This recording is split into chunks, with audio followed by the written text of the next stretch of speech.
V dnešnom videu budeme robiť vianočné ozdoby.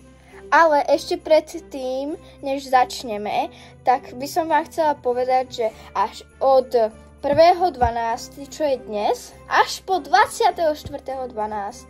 bude každý deň vychádzať video. Takže dajte odber, keď ho nemáte, dajte aj cez zvonečkem, aby ste vedeli kedy, čo a ako. Ako prvú ozdobu som sa proste rozhodla, že niečo na vianočný stromček, keďže tady je nejaké takto díre. To už sú staré ponožky. A tady máme takéto. Tak by som to mohla takto zestrihnúť, takéto dve. Aby byly taky tak veľké. Potom by som tam napchala tady takéto niečo, aby to bolo mäkké. A bola by z toho vianočná ozdoba, takže to sa pokúsim spraviť.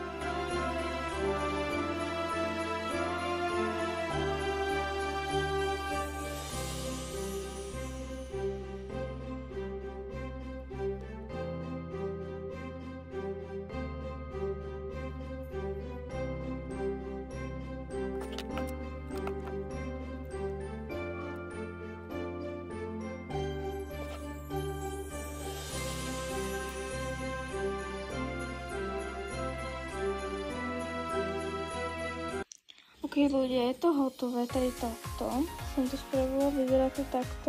Nevyzerá to úplne najlepšie, ale mne sa to ľúbi. Dám to na vianočný stromček a ideme ďalej. Ok, ďalšia proste ozdoba bude taký vianočný stromček. Teraz takto naskreslím, potom zestrihnem, takto myslenie keby jak trojuholník. A potom z toho bude taký vianočný stromček. Potom ho iba ozdobím a tak no.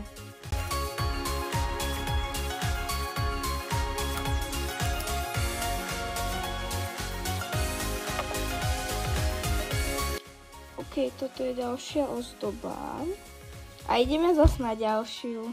Na túto ozdobu budeme potrebovať tady tento papier, na tento z toaletného papiera, nožnice a bavlnu.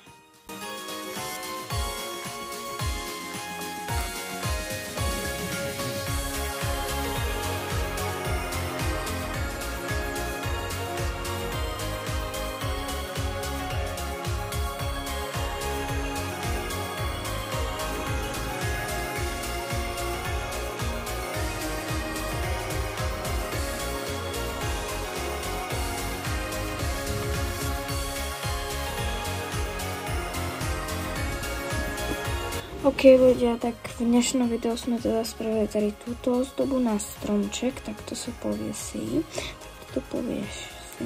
Potom tady takúto, druhý to môžu spraviť aj krajší, ja to proste neviem robiť krajší, proste sorry, ale ja to krajšie neviem spraviť takto proste na stromček a tady túto ozdobu, že by to proste niekam proste zapichneš, že máš taký napríklad do kvietinača, alebo ja neviem.